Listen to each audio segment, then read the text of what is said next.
అలానే ఎన్నికలకు సంబంధించి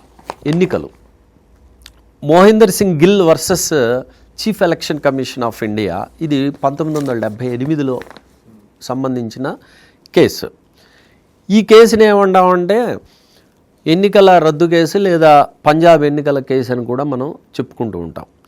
అసలు దీని పూర్వపరాలు ఏంటంటే 1978లో పంజాబ్ రాష్ట్రంలో ఒక నియోజకవర్గంలో ఎన్నికలు జరుగుతూ ఉంటే ఆ ఎన్నికలను మోహిందర్ సింగ్ గిల్ అనే ఆయన పోటీ చేస్తున్నాడు.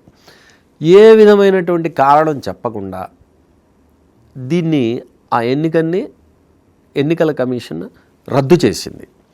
ఈ రద్దు చేసిన దాన్ని రద్దు చేసి మళ్ళీ కొత్తగా నోటిఫికేషన్ ఇచ్చింది. ఈ రద్దు చేసిన దాన్ని ఛాలెంజ్ చేస్తూ ఈయన మోహిందర్ సింగ్ గిల్ అనే ఆయన సుప్రీంకోర్టులో ఎన్నికల కమిషన్ మీద కేసు వేశాడు.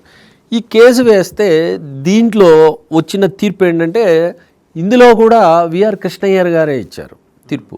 ఈయన ఇచ్చిన స్పష్టమైన తీర్పు ఏమి ఇచ్చారంటే ఎన్నిక నిర్వహించడం, ఆపడం లేదా రద్దు చేయడానికి ఎన్నికల కమిషన్కి పూర్తి అధికారం ఉంది, కానీ అది నిరాపేక్షమైనది కాదు, అబ్సల్యూట్ కాదు. నా ఇష్టం వచ్చినట్టు చేస్తానంటే కుదరదు. ఎన్నికల కమిషన్ కూడా దేనికి లోబడి పనిచేయాలి? రాజ్యాంగానికి లోబడి చేయాలి. రాజ్యాంగంలో వీళ్ళు చేసే పనిలో హేతుబద్ధత, రీజనాలిటీ ఉండాలి.